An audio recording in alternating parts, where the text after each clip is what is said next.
Ever read a sign like this and you think, I remember those days, but holy smokes, now that we have kids, who has time for that, right? Like it's craziness. The whirlwind of parenting, exhilarating, exhausting, and sometimes downright overwhelming, right? That postpartum period and the arrival of each new child brings massive changes, and couples often find themselves struggling due to a mix of emotional, physical, and logistical challenges. Right? We did, big time. Man, did we struggle. But children are a blessing, not a curse. In today's video, we are going to navigate how to do marriage with kids so that your marriage stays strong and you're sure to create a loving foundation for the next generation. So be sure to stay to the end for some hot success strategies. First, let's take a look at why sometimes things can spiral down.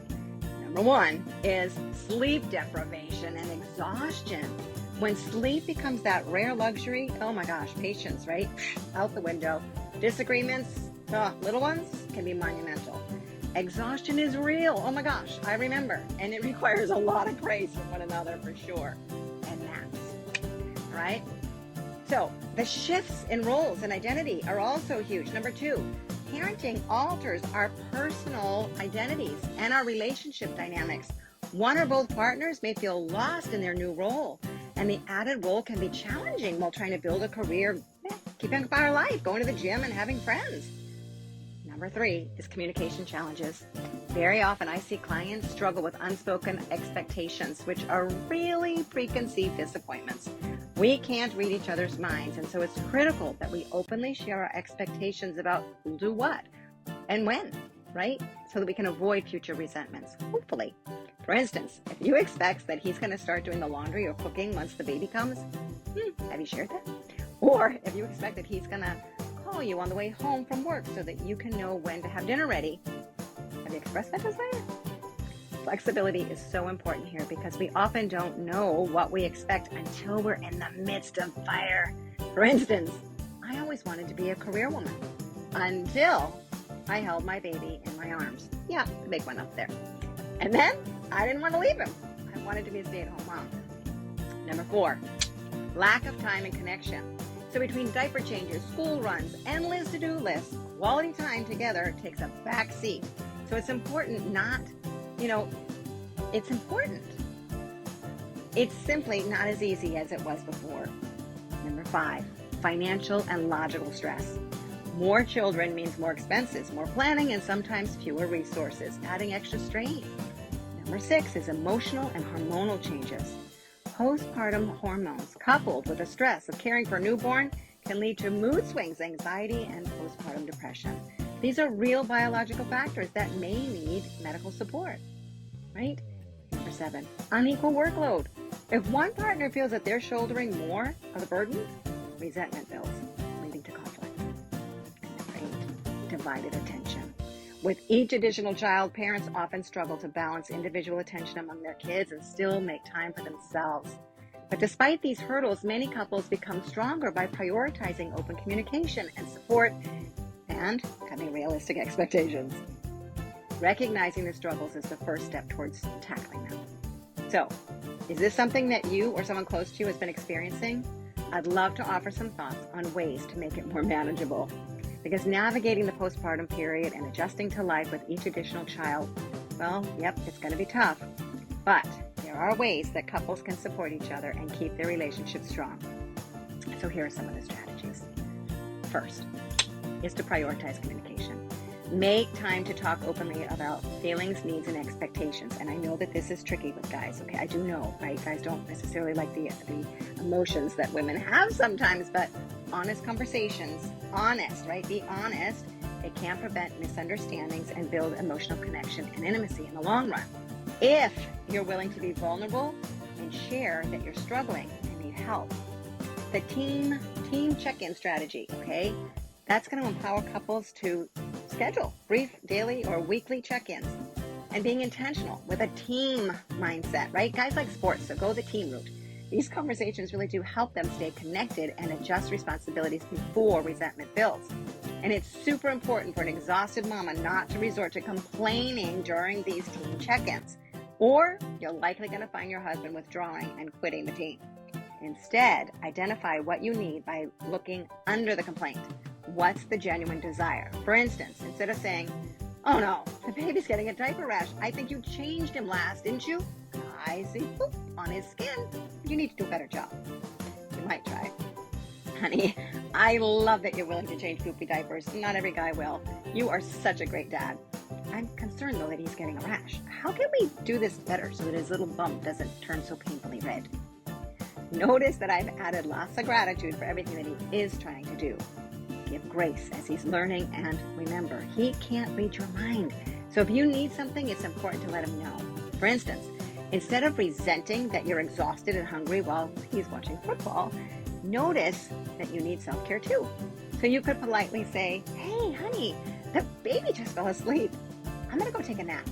I'm hungry. I would love a sandwich or something yummy when I get up in an hour. Maybe nachos? You are such a good cook. I appreciate you. I love being on your team." Mwah, right? And give him a big kiss.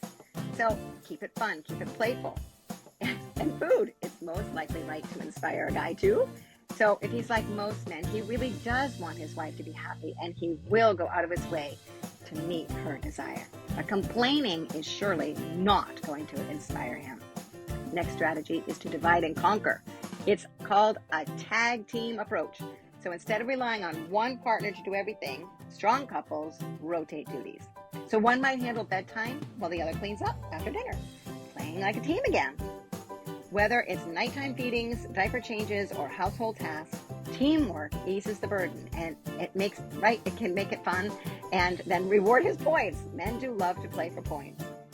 So I often notice women slipping into the expert and taking control out of fear, not trusting their husbands or allowing dad to learn by making mistakes. I fell into this one.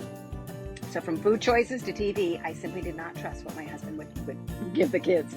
So women learn so much during the 9 months of pregnancy. And it's just not the same for dads. They need a chance to catch up. We also need to respect that fathering is very different from mothering. He's going to do it differently, and that's okay, ladies. So I invite you to question your fears and to trust him, even though it feels like he might miss one of the times he tosses the little one in the air. And let's talk a little bit about nursing, all right? It's natural for all the nighttime feedings to fall, right on the nursing mom. And she could become resentful. But is it worth the cost? All right, it might be. You are the expert in your life, but I just invite you to think about this ahead of time, to be a little bit proactive, right? Because what if there's another way that you would do it that might avoid resentment? A dad could get up and bring you the baby at least once a night. Or you also want to think about, how do you both feel about co-sleeping? And would it benefit you to sleep through a feeding if you pump during the day? So there's a bottle that dad could feed. Because honestly, those precious nighttime feedings are beautiful. And so maybe dad could get to have one. So I do invite you to try to be flexible and to relinquish control whenever you can. Because babies do become toddlers, and it's possible to express a desire to even get to sleep a little right, on a Saturday morning, and dad may be willing to get up so that the toddler's safe. That newborn phase passes so quickly, even though it feels never ending when you're in it. Make time for each other. That's the next strategy, right? Even small moments. This is a great strategy. Date night, no matter what rule, right? A Friday night date night, it's always going to happen. It gives you both something to look forward to. A lot of couples swear by it. So you can even share who gets to pick the activity or whatever you're going to do, and whether you're going to get a babysitter every other week. The other one gets to make all the plans. Whether you're going to watch TV and snuggle up with a blanket, or maybe you're actually going to go out for dinner or something. Super fun, all right? So you want to prioritize each other and keep the romance alive. The next strategy is to manage your expectations. Accept that life is not going to look the same as before. So give yourself grace and avoid unnecessary pressure to have it all together. Or that everything's going to be split 50-50. That's not reality. A laugh through the chaos mentality can be a lifeline. Couples who find ways to bring humor to situations and joke through exhaustion, messy houses, and parenting surprises tend to feel closer and more resilient. Like the first time that you removed that wet diaper from your little boy and to know that you needed to put that little fire hose up fast, right? Oh my gosh, I remember that. Yeah. So seek support, my friends. Being humble enough to ask for and receive help is essential, whether from family, friends, or like a house cleaning service or an at-home chef will cook for a month for you. Oh my gosh, that was the best shower gift ever that I got. So asking for help is a sign of strength, not weakness. Support groups or even coaching can be very valuable too. Next step is to prioritize your self-care. Both partners need time to recharge. And it's so interesting because men tend to lead the way in this. They just naturally do it, but women, we tend to sacrifice and get grumpy, right? Doesn't work. Our men are showing us the way. So whether it's a short walk, a hobby, or alone time, it can make a huge difference, right? Don't let it slip, ladies. As I share in my courses and in coaching, our happiness is our responsibility.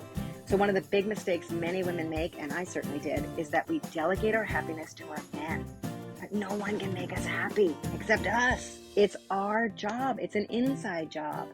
It feels a little selfish to take a nap or to meet a friend for coffee when there's so much to be done. But taking care of yourself is essential. Taking a hot bath or alone time when you're feeling just touched out, right? I remember those days. It's so real, right? But it's your job to stay connected to yourself and to ensure that you get what you need as a woman so that your fuse doesn't end up short and you turn into piranha woman like I did. Adjusting to a new family dynamic, it isn't easy, but with patience, understanding, and teamwork, couples can strengthen their bond even though through the toughest phases. Each couple eventually does find their own rhythm, but prioritizing teamwork, connection, and flexibility can make all the difference. So what do you think? Would any of this work for you? I would love to read your comments down below. And please be sure to like, subscribe, click the little bell so that you'll get notified when I do other videos, and share with friends. I really appreciate your support so much. And you never know who you're going to make such a big difference with. Are there specific challenges that you would like help tackling? I'd love to dive deeper. My kiddos have all flown the nest now. Yeah, this little picture, they're all grown up. The little one, she's graduating college this week, and then she's being deployed to Alaska for 2 years. Right? Oh, it's hard. And I really wish that I had a coach to guide me through the challenges over the years. Maybe my husband and I would not have struggled for 26 years. And honestly, these guys would have had a very different growing up. That's my biggest regret in life, quite honestly. It was a waste. But now, I am blessed to work as a Catholic coach, empowering women to be their true loving self through all of life's seasons. So come join me in the Happy Wife community on Facebook. The link is down below. And if you'd like to explore working together to help navigate challenges of family life or empty nesting, head to my website, createmyhappymarriage.com, and schedule a complimentary call. The community of Catholic women doing this work together is like none other that I have in a little secret group that we all connect on Zoom regularly and in a Facebook group. But it's available to all of you. Just come and join us. Come and join us. Reach out, schedule a call, and I can't wait to meet you. God bless your day.